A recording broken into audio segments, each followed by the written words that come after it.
अस्सलाम वालेकुम स्टूडेंट, उम्मीद करती हूँ आप लोग सब खैरियत से होंगे। बेटा रिसर्च मेथोडोलॉजी में आज लेक्चर नंबर 3 है। आज हम बेटा पढ़ने जा रहे हैं advantages and disadvantages of interview. बेटा लास्ट लेक्चर में हम पढ़ चुके हैं इंटरव्यू क्या है, इंटरव्यू की टाइप्स हैं, मेथड ऑफ डाटा कलेक्शन में हमने क्वेश्चनर पढ़ा है और इंटरव्यू पढ़ा है। तो आज हम पढ़ने जा रहे हैं कि इंटरव्यू की एडवांटेजेस कौन कौन सी हैं और डिसएडवांटेजेस कौन कौन सी हैं। तो बेटा सबसे पहले हम पढ़ लेते हैं एडवांटेजेस ऑफ इंटरव्यू। ठीक है कि इंटरव्यू के हमारे पास क्या क्या फ़ायदे होते हैं जब हम डाटा कलेक्ट करते हैं। बेटा आपको मैंने बताया था कि डाटा कलेक्शन के मेन जो रिसोर्सेज होता है वो हमारे पास होता है इंटरव्यू होता है। हम इंटरव्यू से डाटा कलेक्ट कर सकते हैं। ठीक है, तो सबसे पहले जैसे हमारे पास काफ़ी ज़्यादा हैं, there are some objective and disadvantages of interview which are the state below. ठीक है, हमारे पास काफ़ी ज़्यादा इसके फ़ायदे होते हैं जिनमें से फर्स्ट हमारे पास होता है ईजी करेक्शन ऑफ स्पीच। ठीक है बेटा, जैसे हम ये कह सकते हैं कि इंटरव्यू में हमारे पास हम इंटरव्यू लेते हैं या फिर हम रिटर्न में लेते हैं। ठीक है, रिटर्न में फॉर एग्जांपल हम अगर किसी से लेते हैं रिटर्न में, हम कहते हैं कि हमें ये रिटर्न करके दे दें, आप क्वेश्चन है तो इसके आंसर दे दें। तो कभी कभार ऐसा होता है कि हमें वो सूटेबल जो होता है ना, वो हमें उसका रिक्वायर आंसर नहीं मिलता। तो इसमें वो कहते हैं कि ईजी हमारे पास करेक्शन ऑफ स्पीच होता है। इसमें कोई किसी किस्म की मिस्टेक नहीं होती। जो आपने क्वेश्चन पूछना होता है फिज़िकली वो जो इंटरव्यूअर होता है वो वहाँ पे प्रेजेंट होता है, इंटरव्यू लेने वाला वहाँ पे मौजूद होता है, तो वो इजीली करेक्ट कर लेता है आंसर को। मतलब अगर वो कोई क्वेश्चन पूछता है तो वो आसानी से उसका जवाब उसको दे देता है। ठीक है, इसमें कोई भी परेशानी नहीं होती। आसानी से क्या होता है, असेस हो जाता है कि आप एक की बात सुनते हैं दूसरे की बात उससे सुन के फिर आप उसका आंसर देते हैं। डेवलपमेंट ऑफ रिलेशनशिप्स, डेफिनेटली बेटा ये हमारे पास जो इंटरव्यूवर्स और इंटरव्यू लेने वाला और इंटरव्यू देने वाले का आपस में रिलेशनशिप होता है वो थ्रू आउट ऑफ इंटरव्यू होता है। ठीक है, इसमें कोई भी किसी भी किस्म की मिसअंडरस्टैंडिंग नहीं होती। ठीक है, उसमें मुकम्मल कोऑपरेशन होता है। कोऑपरेशन के साथ दोनों पार्टीज़ क्या करती हैं, वो अपने डाटा कलेक्शन करती हैं, वो इंटरव्यू लेने वाला और इंटरव्यू देने वाला। ठीक है, थर्ड हमारे पास आता है बेटा सिलेक्शन ऑफ सूटेबल कैंडिडेट। इसमें आ जाता है कि जो आपने डाटा लेना है, ठीक है, आपने वो सूटेबल इंटरव्यूअर आपने सेलेक्ट किया, आपने वही बंदा चूज़ किया है जिससे आपको लगता है कि अपने डाटा आपका आसानी से मिल सकता है, वो वाला डाटा जो आपके लिए ज़्यादा इम्पॉर्टेंट है। ठीक है, आपका सूटेबल कैंडिडेट आप सिलेक्ट करते हैं इंटरव्यू के लिए क्योंकि आपको पता है उसके पास बहुत ज़्यादा मतलब लॉट ऑफ नॉलेज हो सकता है। ठीक है, आपने वो वाला बंदा सिलेक्ट किया जिससे आपको बहुत ज़्यादा मालूमात मिल सकती है। ठीक है, फोर्थ नंबर बेटा हमारे पास है कलेक्शन ऑफ प्राइमरी इंफॉर्मेशन। बेटा आपको पता तो होगा प्राइमरी डाटा हमारे पास क्या होता है। प्राइमरी डाटा हमारे पास वो वाला होता है जो हम उसी टाइम फर्स्ट हैंड ले लें। ठीक है, फॉर एग्जांपल आपने इंटरव्यू लेना है, इंटरव्यू में आपने उसी बंदे से क्वेश्चन किया, आगे से उस बंदे ने आपको जवाब दे दिया। ठीक है, एक बंदे ने उससे कोई भी क्वेश्चन किया उसने उसी वक्त जवाब दिया, मतलब कि उसके अंदर थर्ड पर्सन ऐड नहीं है, आपको किसी और से आंसर नहीं मिल रहा। आपने अगर एक बंदे से फॉर एग्जांपल अगर एक टीचर स्टूडेंट से बात करता है तो वो डायरेक्ट उससे बात करता है, ऐसा नहीं है कि उसने किसी सेकंड स्टूडेंट से बात की है, भाई आपने जाके किसी तीसरे स्टूडेंट का हाल पूछ के बताएं। ठीक है, उसने डायरेक्ट उसी स्टूडेंट से बात की है जिसको उससे असेस थी। ठीक है, तो इसमें ये होता है कि प्राइमरी इंफॉर्मेशन जो होती है ना हमारे पास कलेक्ट होती है, वही इंफॉर्मेशन जो उसी टाइम हमें मिल जाती है। सफिशिएंट इंफॉर्मेशन, बेटा हमारे पास जो डाटा होता है जो हम कलेक्ट करते हैं उसमें इंटरव्यू के ज़रिए हम जो लेते हैं मालूमात लेते हैं वो हमारे पास सफिशिएंट होती हैं क्योंकि interviewer can ask any question of the interview भी। ठीक है, कि इंटरव्यू लेने वाला वो अपने सूटेबल कोई भी क्वेश्चन पूछ सकता है इंटरव्यू देने वाले से। ठीक है, वो उनसे क्वेश्चन करता है, अपना सूटेबल आंसर ले लेता है और अपने सूटेबल क्वेश्चन उससे पूछ लेता है। टाइम सेविंग, इसमें बेटा ये होता है कि आप बहुत ज़्यादा टाइम इसमें बचत हो जाती है।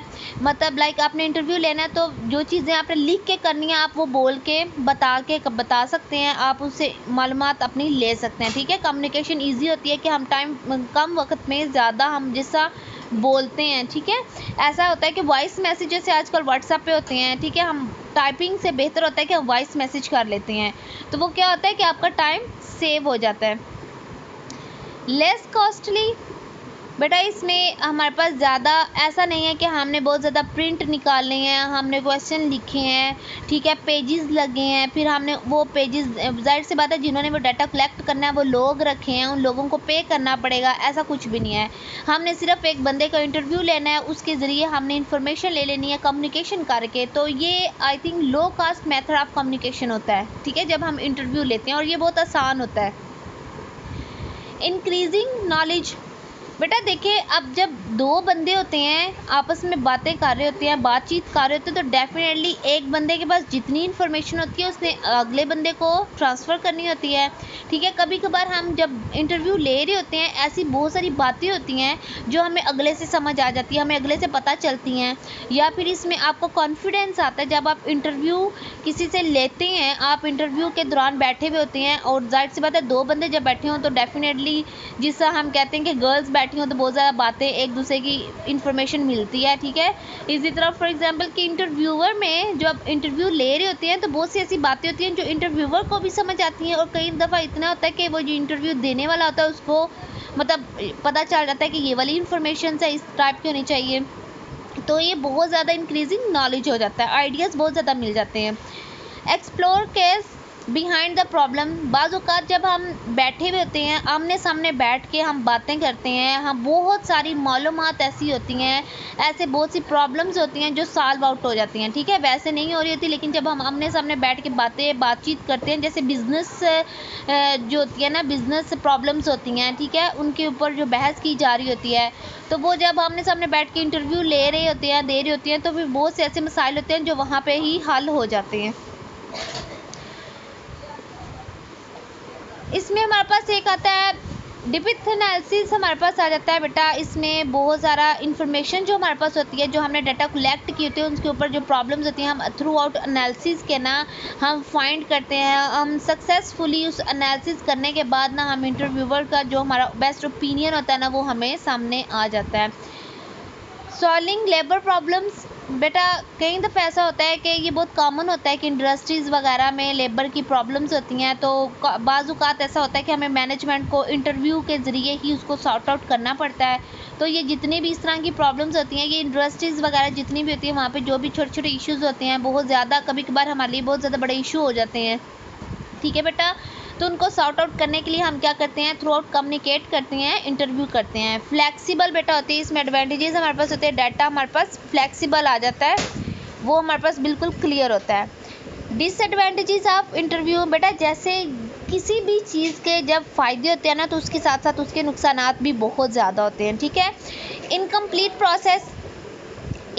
प्रोसेस बेटा ऐसे है कि जो चीज़ हमें लिख के रिटर्न हमें मिलता है वैसे नहीं मिलता हमें। ज़ाहिर सी बात है हम जैसे बोल रहे होते हैं, इंटरव्यू हम ले रहे होते हैं, बोल रहे होते हैं, तो ठीक है, तो रिटर्न में ये रिटर्न वाला ज़्यादा इंपॉर्टेंट होता है क्योंकि रिटर्न फॉर्म में आपके पास होता है, आपके पास एक रिकॉर्ड हो जाता है।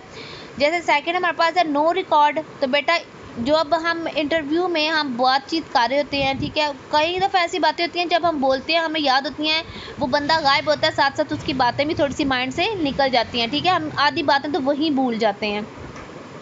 थर्ड हमारे पास आ जाता है बेटा लैक ऑफ अटेंशन। इसमें कभी कभार ऐसा होता है कि जब हम इंटरव्यू दे रहे होते हैं या इंटरव्यू लेने वाला होता है, दोनों या तो दोनों ही उनकी अटेंशन नहीं होती, या कभी कभार ये होता है कि इंटरव्यू देने वाले की इतनी अटेंशन नहीं होती, वो क्वेश्चन ना तो सही से सुन पाता है ना ही सही से उनका आंसर वही मिलता है जो हम लेना चाह रहे होते हैं थ्रू आउट इंटरव्यू के। डिसअपॉइंटमेंट, देखें बेटा डिसअपॉइंटेड जो हमारे पास होगा इसके अंदर ये है कि बाज़ औक़ात ना हम जिस फील्ड के होते हैं, ठीक है, फॉर एग्जांपल हम स्टैट की फील्ड के हैं और हमसे बायो या केमिस्ट्री के आप क्वेश्चन पूछ रहे हैं फॉर एग्जांपल, ठीक है, तो डेफिनेटली वो क्वेश्चन देते हुए मुझे भी प्रॉब्लम्स होंगी, तो आपका इंटरव्यू जो लेने वाले होगा वो डिसअपॉइंटेड हो जाएगा। टाइम कंज्यूमिंग, बेटा बाज़ औक़ात ऐसा होता है कि इंटरव्यू लेने वाला जो होता है वो क्वेश्चन पूछता है, लेकिन जब इंटरव्यूअर जो होता है वो बहुत ज़्यादा टाइम लेता है, ऐसा शॉर्प माइंडेड नहीं होता। ज़ाहिर सी बात है हमने क्वेश्चन किया, अब उसने सोच समझ के ही आपको आंसर देना है, ऐसा तो नहीं है कि उसने बिल्कुल रट के बैठा है, आपने क्वेश्चन किया तो उसने फौरी तौर पर आपको जवाब दे दिया, ठीक है, तो इसमें टाइम कंज्यूमिंग होती है। 6 पॉइंट है बेटा बाइसेस ऑफ इंटरव्यू, मतलब एक चीज़ न्यूट्रल होना चाहिए। फॉर एग्जांपल आप पीटीआई के सपोर्टर हैं, ठीक है।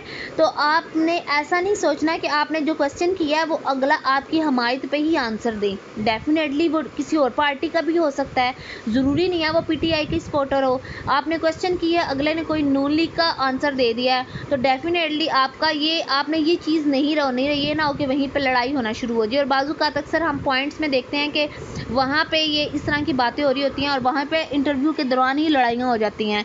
तो बेटा हमें न्यूट्रल होना पड़ता है। कॉस्टली, डेफिनेटली कि हमारे पास मेथड कॉस्टली होता है।